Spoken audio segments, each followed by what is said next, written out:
Flying squad வந்துச்சுன்னா அது வரைக்கும் வந்து குடுக்குறவங்களை இப்படியே பிடிச்சி நம்ம நிற்க முடியுமா? அப்ப நம்ம தாக்குறாங்க இல்ல, நம்மளோட லைஃப் சேஃப்டி இல்லாம போகுது. அப்ப ஹவ் இஸ் இட் டெமோக்ரசி? இல்ல தேர்தல் நிறுத்த கோரி வழக்கு ஏதாவது தொடக்க போறீங்களா நீங்க? வழக்கு அதுக்கு சார், வழக்கு தொடர் இப்ப தேர்தல் நிறுத்தணும் சார்.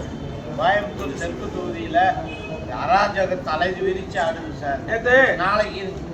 நாளைக்கு என்ன நடக்கும்னு தெரியல எங்களுக்கெல்லாம். நாங்க இன்னைக்கு இருக்க வாக்காளர்கள் பயப்படுறாங்க. எங்களுக்கு இன்னைக்கு எத்தனை ஃபோன் கால் தெரியுமா? பணம் வாங்கல திட்டுறாங்கிற ஒரு பெண்ணு பிரைவேட்டு கேஸ் போடுறாங்க. அதிமுக பணம் கொடுக்குது. இந்த தமிழ்நாட்டிலேயே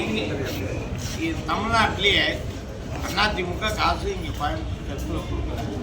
அதுக்கு ஏன் சார் பிரைவேட்டு கேஸ் கொடுக்குற ஒரு மேடத்துக்கு போலீஸ் செக்யூரிட்டியோடு போகிறீங்க? இதுதான் தெரியலையா? ஒன் சைடாக இங்கே தேர்தல் இந்த அதிகாரி வச்சு நான் தேர்தலை நாங்கள் எப்படி சந்திக்கிறது?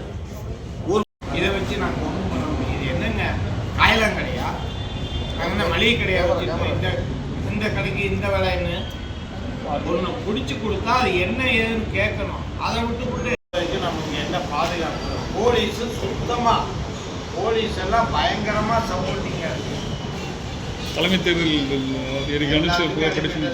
இருக்கிற அவர்கிட்ட சொன்னால் நீ பிடிச்சி கொடுக்கிறாரு ஒரு ஐஏஎஸ் நான் பிரைவேட் நபர் கேஸு கோர்ட்டில் சப்மிட் பண்ணுறாரு. JM3ல விஜயராணிங்கிறவங்க.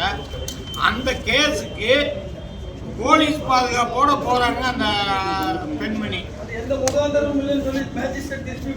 இப்பயா அப்ப என்ன நடக்குது? அதிகாரிகள் முழுக்க ஒன் சைடா நடக்குது சார்.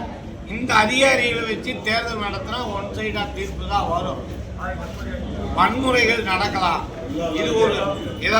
இதுவரைக்கும் தமிழ்நாடு தேர்தலே இது சென்சிட்டிவான ஏரியா என்று பேர் வாங்காத இந்த கோயம்புத்தூர்ல இப்போ தெற்கு தொகுதி பயங்கர சென்சிட்டிவ்னா ஃபுல் சென்சிட்டிவ்.